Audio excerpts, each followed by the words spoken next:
Good morning, boys and girls. I hope you're all doing well on this rainy, dreary day. Although we did have a really nice weekend, it was very sunny. Hope you all had a chance to get outside. Those of you who celebrate Easter, I hope you had a great day yesterday. Today's story is Possum Magic, and it's written by Mem Fox. And Mem Fox is an author who comes from Australia. So a lot of the animals in here are the ones we would find in Australia. Possum Magic. Once upon a time, but not very long ago, deep in the Australian bush lived two possums. Their names were Hush and Grandma Poss.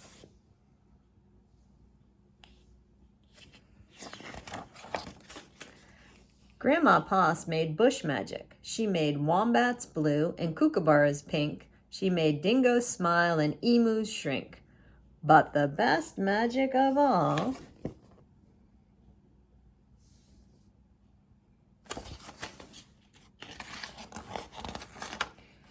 was the magic that made Hush invisible.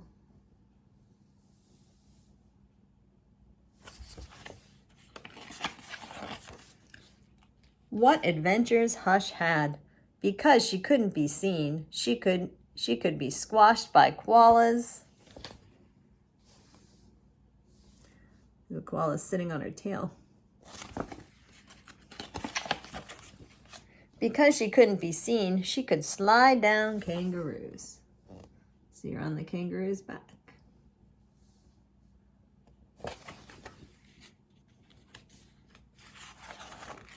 Because she couldn't be seen, she was safe from snakes, which is why Grandma Poss had made her invisible in the first place.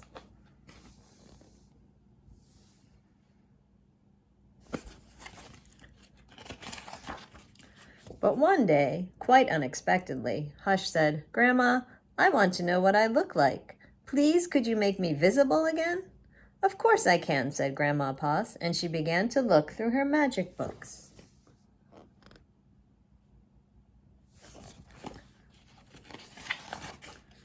She looked into this book and she looked into that. There was magic for thin and magic for fat, magic for tall and magic for small.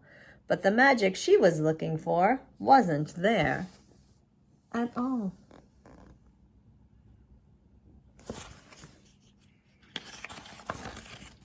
Grandma Poss looked miserable. "Don't worry, Grandma," said Hush. "I don't mind." But in her heart of hearts, she did.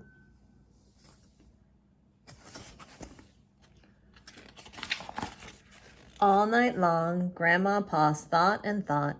The next morning, just before breakfast, she shouted, "It's something to do with food, people food, not possum food, but I can't remember what. We'll just have to try and find it." So later that day, they left the bush where they'd always been to find what it was that would make Hush seen.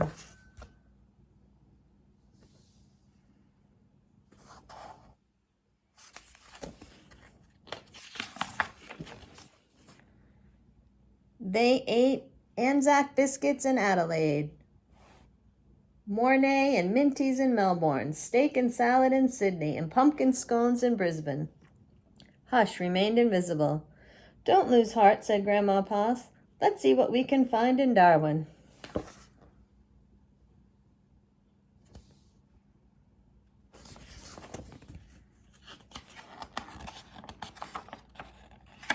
It was there, in the far north of Australia, that they found a Vegemite sandwich.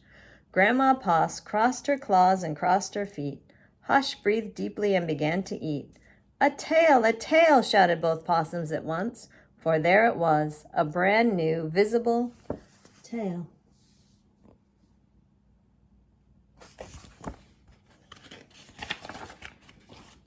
Later, on a beach in Perth, they ate a piece of pavlova. Hush's legs appeared. So did her body. "You look wonderful, you precious possum," said Grandma Poss. "Next stop, Tasmania." And over the sea they went.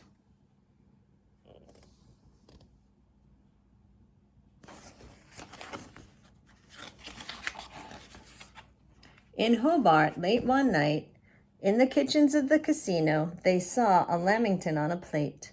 Hush closed her eyes and nibbled. Grandma Poss held her breath and waited. It's worked, she cried, and she was right.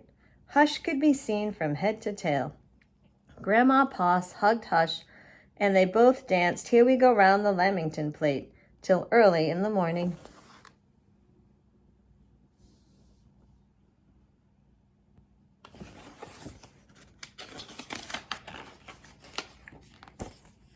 From that time onward, Hush was visible.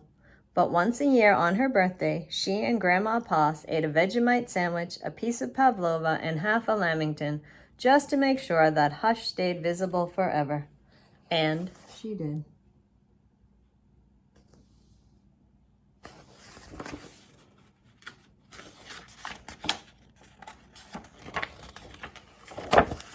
And that's the end.